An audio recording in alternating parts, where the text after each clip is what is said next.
Arrancamos una nueva inmersión profunda en los documentos. Y, bueno, hoy tenemos entre manos un material de análisis que francamente resulta sumamente inusual.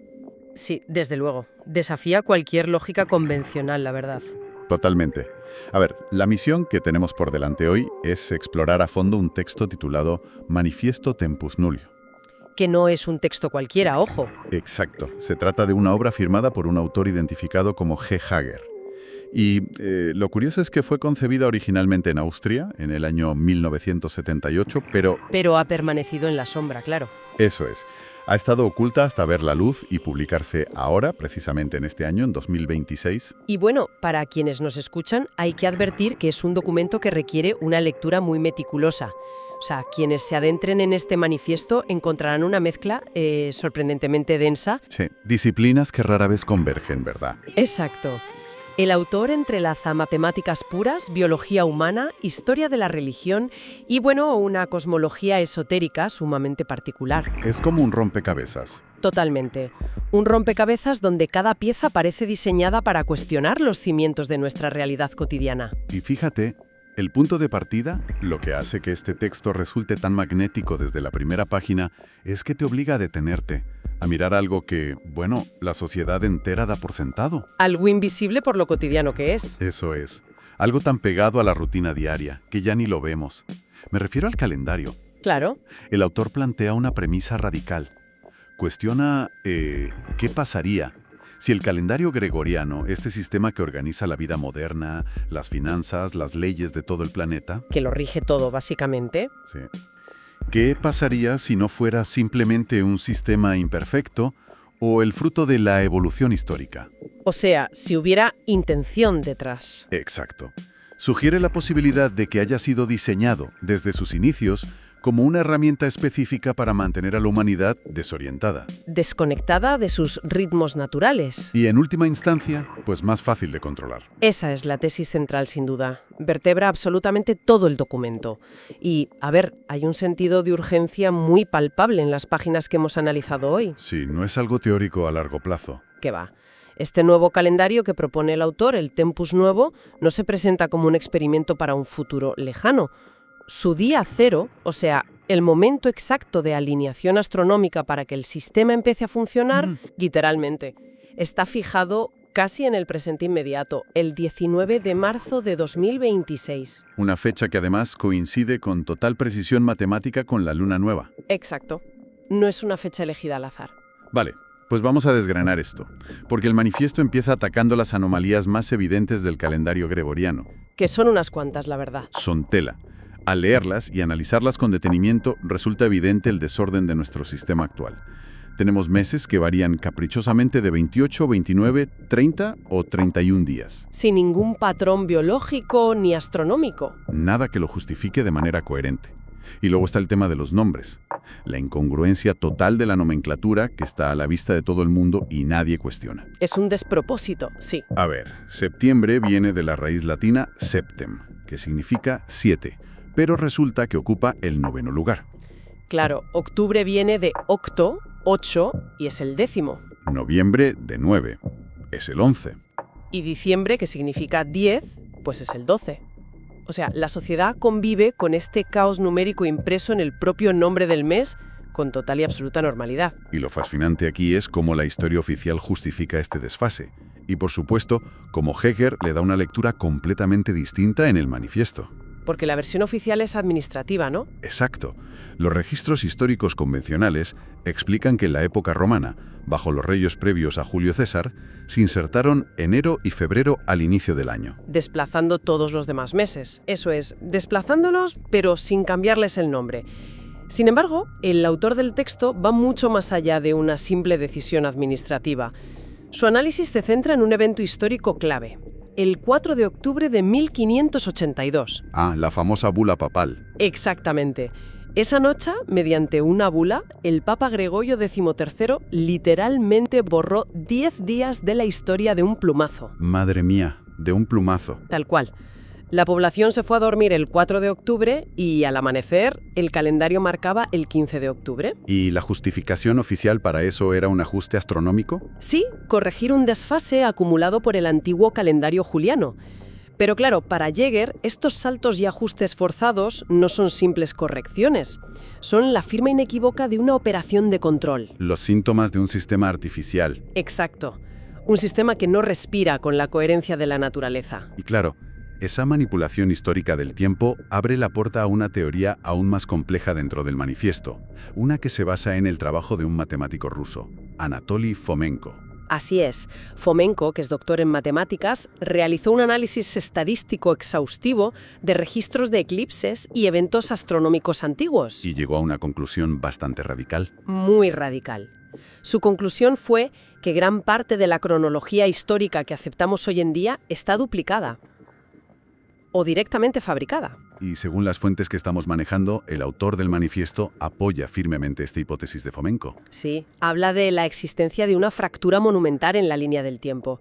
Y para ilustrarlo, el texto introduce un detalle tipográfico asombroso. Lo de la letra I. Eso es. En numerosas inscripciones antiguas y documentos medievales, las fechas a menudo llevaban una letra I mayúscula al principio. Por ejemplo, I-582. Oficialmente, los historiadores afirman que esa I significa Iesus o Anno Domini, marcando el año 582 desde el nacimiento de Cristo. Claro. Pero el autor del manifiesto detiene el análisis en esa letra para plantear una alternativa. Propone que esa I no representaba a Jesucristo en latín, sino a Isa. ¿Isa, el nombre islámico de Jesús? Exactamente. Y para visualizar la magnitud de este argumento, imaginemos un manuscrito antiguo donde la fecha dice I-500. El texto explica que, en el sistema numérico antiguo, conocido como gematría, las letras que forman la palabra Isa suman el número 141. 141, vale. Y este número corresponde al valor de la palabra árabe ilm, que se traduce como conocimiento sagrado o sabiduría directa. O sea, el argumento central del manifiesto es que en algún momento crucial de la historia, esa letra I fue sutil y deliberadamente reemplazada por el número 1. Exacto. Transformaron una letra en un número. Y al convertir un símbolo de identidad espiritual en una simple unidad numérica, el registro pasó de indicar el año 582 de la era de Isa al año 1582. Añadiendo 1000 años de golpe. De un plumazo, se habrían añadido 1000 años a la cronología, creando una enorme barrera de lo que el autor llama tiempo fantasma. 1000 años ficticios insertados ahí. Sí, insertados para separar a la humanidad actual de las antiguas corrientes de conocimiento. Es una teoría impactante. Lo es. Pero, a ver, antes de adentrarnos más en esta madriguera, es fundamental hacer una pequeña pausa para establecer el marco de nuestro análisis de hoy. Sí, me parece muy importante aclararlo. Todas estas son afirmaciones literales extraídas del autor del texto. Como siempre en esta inmersión, mantenemos una postura estrictamente analítica e imparcial. Por supuesto. No se trata de respaldar o validar estas teorías sobre la cronología histórica o la religión, sino de exponer con precisión la arquitectura de este documento. Y bueno, lo sumamente cautivador que resulta el argumento que construye Jäger. Es un puro ejercicio de disección de ideas. Y la disección de esta obra revela que la forma en que el autor utiliza la etimología, la tipografía y las matemáticas para construir esa narrativa de un tiempo alterado, pues es un ejercicio intelectual sumamente intrincado. Totalmente. Pero aquí es donde se pone realmente interesante la cosa. Sí, prepárate. Porque la visión del manifiesto no se limita a contar los días o reordenar los años. El texto reescribe el escenario completo donde habitamos. Nos sumerge en una cosmología que rompe por completo con la ciencia contemporánea. Rompe con todo lo que sabemos de astrofísica, vamos. Exacto. Según la fuente, la Tierra y el universo no son en absoluto como se describen en los manuales de ciencia. El autor define el mundo como un sistema cerrado, un simulador delimitado por un inmenso domo o cúpula. Y utiliza el término bíblico raquía. Eso es. Rescata esa palabra, argumentando que su traducción original del hebreo no se refiere a una expansión o a un firmamento gaseoso y etéreo, sino a una estructura física real, un techo de metal fundido inmensamente sólido que separa las aguas superiores de las inferiores. Y todo este sistema geocéntrico estaría anclado por una montaña magnética central a la que el texto denomina Aurus o el Monte Merú. O sea, es una visión geocéntrica llevada al extremo absoluto. Desde esa perspectiva, claro, la Tierra es el centro inmóvil y las lumbreras, el Sol y la Luna, girarían en espiral sobre la superficie marcando el tiempo real. Y dentro de este marco, Jäger introduce un concepto que, fíjate, resuena profundamente con la narrativa de la ciencia ficción de hoy en día. Sí, parece sacado de una película. Pero en el manifiesto se trata como historia literal. Me refiero al concepto del reseteo. ¿El gran reinicio de la humanidad? Exacto.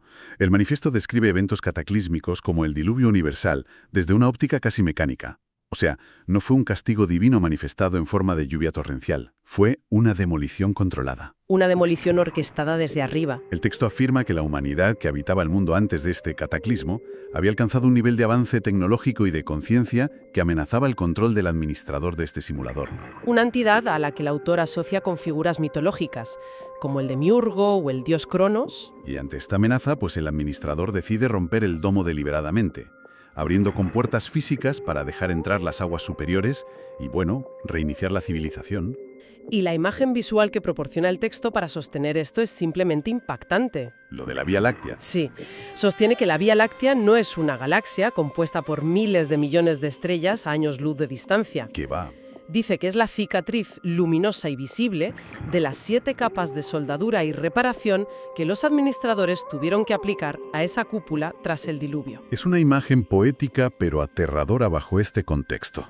Y ojo, para aportar lo que el manifiesto considera una prueba material de esta bóveda física, el texto detalla un caso geológico muy específico. El caso de Angelo Pitoni. Exacto. Hace referencia a la expedición del geólogo italiano Angelo Pitoni en el año 1990. Según relata el documento, Pitoni encontró en Sierra Leona 200 kilogramos de una misteriosa piedra de color azul intenso. Y no estaba puesta de cualquier manera. No, dispuesta artificialmente en forma de pirámide bajo tierra. El texto relata cómo estas muestras fueron enviadas a laboratorios de alto nivel en Roma, Alemania y Tokio. Y los análisis arrojaron resultados desconcertantes. Tela. Revelaron una composición de un 77% de oxígeno y un 20% de carbono. O sea, básicamente, una porción de cielo solidificado. Ningún laboratorio internacional pudo clasificar el origen del mineral, ni mucho menos replicarlo sintéticamente. Para la narrativa de Heger, la conclusión es innegable. Esos fragmentos de piedra azul son pedazos físicos de la bóveda celestial original. Que se desprendieron y cayeron a la Tierra durante esa demolición controlada. Exacto. Y esa idea de un simulador cerrado con límites físicos en la antigüedad enlaza de forma directa con la manera en que el autor percibe la geografía y el poder en el mundo moderno. Totalmente conectado. El texto argumenta que la exploración de los océanos hoy en día es una ficción regulada. Sostiene que las rutas marítimas y aéreas están estrictamente dictadas por leyes internacionales, no por seguridad. Sino para mantener a la población navegando dentro de un terreno de juego permitido. Eso es, alejados de los verdaderos límites del domo. Y el manifiesto da un paso hacia zonas muy oscuras para ilustrar la existencia de esta geografía controlada. Menciona un caso muy perturbador. Sí, el caso de la isla privada de Jeffrey Epstein. Exacto, pero no lo aborda desde la perspectiva del escándalo criminal que llenó los medios. Lo utiliza como una prueba estructural. Para el autor, este tipo de enclaves son nodos que operan completamente al margen de la jurisdicción y las leyes oficiales. Territorios ocultos, digamos. Espacios cerrados dentro del gran simulador, donde sus administradores o representantes operan con total impunidad, experimentando incluso con el código base de la humanidad, el genoma humano, lejos de cualquier escrutinio público. Todo forma parte, según el texto, de un gigantesco mecanismo de contención tanto físico como temporal. Un control absoluto. Un mecanismo que no solo opera en continentes ocultos o en fechas alteradas, sino que se infiltra en el lenguaje más básico. Y aquí es donde el manifiesto aterriza directamente en nuestra rutina diaria. Y esto es algo que todos usamos. Todos los días. Resulta revelador detenerse a analizar las palabras que la sociedad repite incesantemente para organizar su vida. Me refiero a los nombres de los días de la semana. Esto plantea una pregunta importante al analizar el texto. ¿Qué conceptos se están invocando constantemente al nombrar el tiempo? Claro, el autor desglosa la oscura etimología grecorromana que sustenta nuestro calendario vigente. Empecemos por el martes. Martes toma su nombre de Marte, el dios de la guerra, la destrucción y el derramamiento de sangre. Y, de manera muy reveladora, es precisamente el martes el día que inaugura la verdadera semana laboral productiva. En la mayoría de las culturas occidentales sí, una vez superada la inercia del lunes. Es como iniciar la maquinaria productiva bajo el estandarte del conflicto. Total. El manifiesto continúa este análisis con el miércoles, derivado de Mercurio. En la antigüedad clásica, Mercurio no era solo el mensajero, era el psicopompo. La entidad encargada de guiar a las almas de los recién fallecidos en su descenso al inframundo. Qué buen rollo, ¿eh? Luego llegamos al viernes, el día de Venus. Y aunque en la actualidad se asocia superficialmente con el amor romántico, el documento escarba en sus orígenes más arcaicos. Conectando a Venus con deidades mesopotámicas como Ishtar o Astarte, figuras duales que regían tanto la fertilidad como la guerra despiadada y la conquista sangrienta. Y el colofón de esta estructura, claro, recae sobre el fin de semana, el sábado. Del latín dies Saturni, el día de Saturno, que es el equivalente al dios griego Cronos. Y en este punto el texto evoca un imaginario muy gráfico. Imposible no pensar en la pintura de Goya. Exacto, esa sobrecogedora pintura negra de Francisco de Goya, donde un gigante de mirada enloquecida devora a un hombre adulto, a su propio hijo. Cronos masacraba sistemáticamente a su descendencia motivado por el terror absoluto a perder su trono y su poder. Y según el análisis del manifiesto, es precisamente a este arquetipo, al dios del tiempo destructivo que devora la vida, al que la humanidad le dedica el día del descanso, el sábado sagrado. A ver, el texto bautiza este fenómeno con el término de resonancia programada. Un término clave, sí. La premisa aquí es que al pronunciar de forma automática y constante estos nombres para agendar reuniones, planificar descansos o estructurar el futuro, la sociedad no está simplemente utilizando etiquetas neutras. Está repitiendo y manteniendo vivos en el subconsciente colectivo conceptos vinculados a la guerra, a la muerte, Al poder jerárquico y al miedo. Es una maquinaria que se sostiene a través de nuestras propias cuerdas vocales, fíjate. Es un mecanismo sutil pero incesante.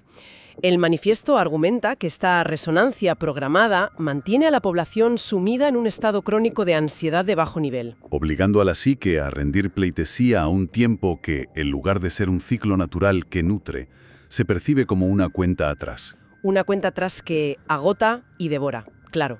Entonces, llegados a este punto, ¿qué significa todo esto en términos prácticos? Si el escenario planteado muestra a una humanidad habitando un recinto cerrado, rigiéndose por un tiempo fantasma alterado, nombrando sus días en honor a deidades destructivas, Y usando meses que no encajan matemáticamente, por cierto. pues eso, ¿cuál es la vía de escape? Y aquí es donde el manifiesto presenta su propuesta central, la que da título a la obra, Tempus Nuevo. La gran solución de Yaher. El documento diseña un sistema temporal radicalmente distinto, basado en 13 meses exactos, compuestos por 28 días cada uno. Y si haces la multiplicación de 13 por 28, arroja un resultado de 364 días. Y para respaldar este modelo, el texto no se limita a argumentos esotéricos, ¿eh? Despliega una serie de justificaciones arraigadas en la biología humana y los patrones de la naturaleza. Argumenta que el ritmo de 28 días es matemáticamente simétrico y biológicamente coherente. Se menciona el ciclo de fertilidad humano, por ejemplo, que mantiene una media clínica sorprendentemente cercana a los 28 días y medio, o el ciclo completo de renovación celular de la epidermis humana. Que también ronda los 28 días. Exacto. El manifiesto también busca validación en los ecosistemas naturales. Pone un ejemplo fascinante con los ritmos de ciertas especies de cigarras norteamericanas. Sí, las que permanecen bajo tierra. Eso es. Emergen en ciclos matemáticamente exactos de 13 años. Utilizan el 13, que es un número primo, como una estrategia biológica de supervivencia para evitar sincronizarse con los ciclos vitales de sus depredadores. Que suelen seguir patrones de números pares. Muy curioso. Además, se apoya en la omnipresente secuencia matemática de Fibonacci, donde el número 13 es un pilar fundamental en la disposición del crecimiento en espiral de las plantas y las galaxias. Todo en el texto parece apuntar hacia la perfección inherente de este patrón de 13 por 28. Y para desactivar la resonancia programada del antiguo calendario que comentábamos antes, Tempus Nuo propone un léxico completamente renovado. La idea no es simplemente cambiar unas letras, sino transformar la filosofía subyacente de nuestra relación con el tiempo. En lugar de iniciar la semana invocando al dios de la guerra, el nuevo primer día pasa a llamarse Sorel. Sorel, que conceptualiza la activación o el despertar de la energía. Se introducen nombres como Ekul, el día central destinado al equilibrio, y se elimina la figura de Cronos devorando a sus hijos para instaurar Taxis, el séptimo día, concebido puramente para la pausa profunda y la restauración del ser. Y la estructura de los meses sigue la misma lógica reparadora, por supuesto. Se abandonan las raíces numéricas desfasadas para adoptar nombres que reflejan estados evolutivos de la naturaleza y del propio individuo. El ciclo anual se inicia con Veris, representando el despertar, Pasa por meses como Helul o Kalir, hasta llegar al séptimo mes, que se denomina Saden. Y fíjate qué curioso, al colocar a Zaren en la séptima posición, el autor devuelve, de manera simbólica, a la raíz de la palabra septiembre, su lugar matemático correcto. Qué bueno. El ciclo continúa y culmina en un mes completamente nuevo, el 13º mes, bautizado como Inel. El manifiesto lo describe hermosamente como un periodo de silencio fértil. Una fase de gestación interior necesaria antes de que la rueda del año vuelva a girar. Ahora bien, si conectamos esta propuesta con el panorama general de la historia humana, resulta vital recordar que el pasado es, en muchos sentidos, un cementerio de calendarios fallidos. Ya lo creo. Y el propio documento analiza estos intentos previos con gran agudeza. Existió el calendario revolucionario francés, que a finales del siglo XVIII intentó implantar semanas de 10 días para erradicar la influencia dominical de la Iglesia. Y duró apenas 12 años antes de que Napoleón lo aboliera. Exacto. Más tarde, el calendario soviético intentó forzar semanas ininterrumpidas de 5 días, buscando que la maquinaria industrial jamás se detuviera. Pulverizando el latido social del descanso religioso. Un experimento que Stalin tuvo que desmantelar tras poco más de una década de caos social, claro. Pero el caso más asombroso que menciona el texto y que guarda una similitud estructural idéntica con Tempus Nuo es el calendario fijo internacional. El propuesto por Moses Cotsworth a principios del siglo XX. Eso es. También proponía 13 meses exactos de 28 días. Y lo más impactante de este caso es que no se quedó en mera teoría. Para nada. La gigantesca corporación fotográfica Kodak adoptó este sistema para toda su operativa interna durante casi 60 años. Y fue un éxito rotundo a nivel empresarial. Para la contabilidad de Kodak era el sistema perfecto. Cada mes tenía exactamente 4 semanas. Y el día 14 de cualquier mes caía siempre en el mismo día de la semana. Facilitando enormemente el pago de nóminas y la planificación. Sin embargo, su intento de adopción a nivel global fracasó estrepitosamente. ¿Y cuál fue el motivo? Las matemáticas de la Tierra. 364 días no completan el ciclo solar anual. Se necesitaba añadir un día extra al final del año para cuadrar las cuentas. Un día flotante que no pertenecía a ninguna semana. Y ese día en blanco rompía el ciclo ininterrumpido de 7 días. Exactamente. Esa ruptura provocó una oposición frontal por parte de las principales instituciones religiosas.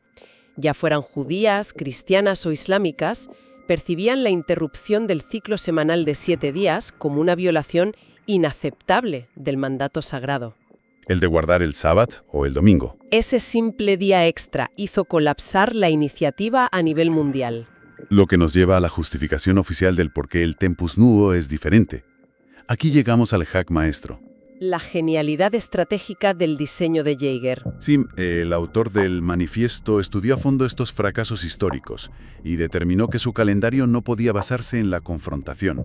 Tempus Nuo no busca reemplazar al calendario gregoriano mediante decretos legales o revoluciones institucionales. Su propuesta es, de un modo casi subversivo, cabalgar sobre el sistema actual. Esa es la clave operativa que lo distingue.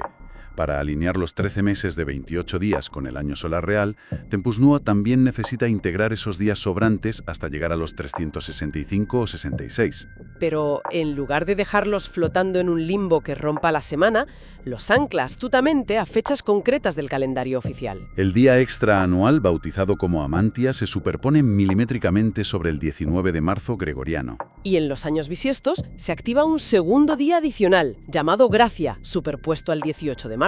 Es una solución de una elegancia tremenda. Para la estructura del mundo gregoriano, el 19 de marzo seguirá siendo un jueves, un martes o el día laboral que corresponda. Nadie interrumpe la semana legal civil, los mercados financieros no se alteran y las religiones ortodoxas mantienen intacto su ciclo de 7 días.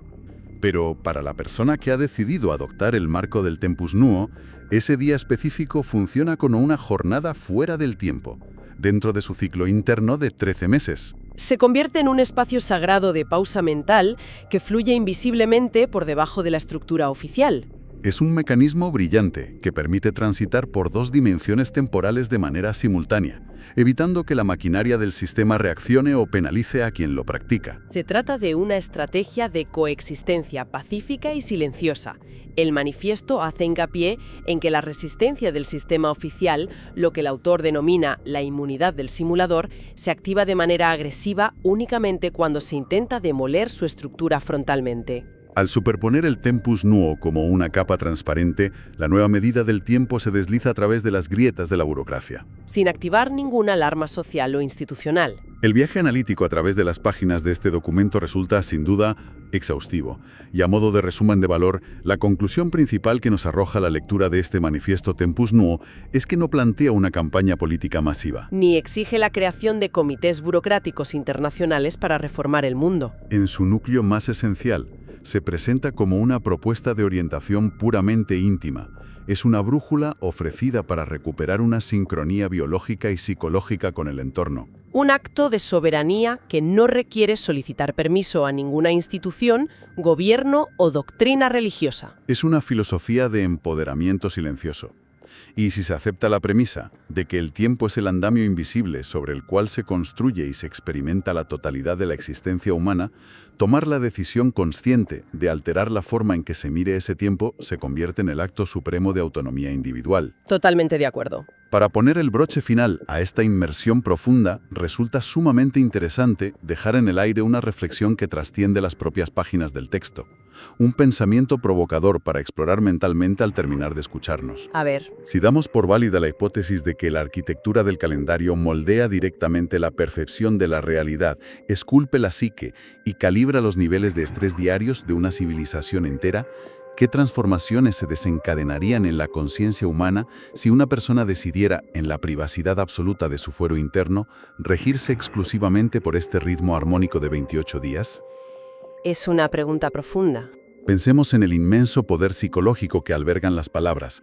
¿Podría el simple acto íntimo de despertar un martes para ir a trabajar y rebautizar ese día mentalmente como Meku, abandonando la invocación a la guerra para centrarse en la acción creadora, reconfigurar la biología de la ansiedad?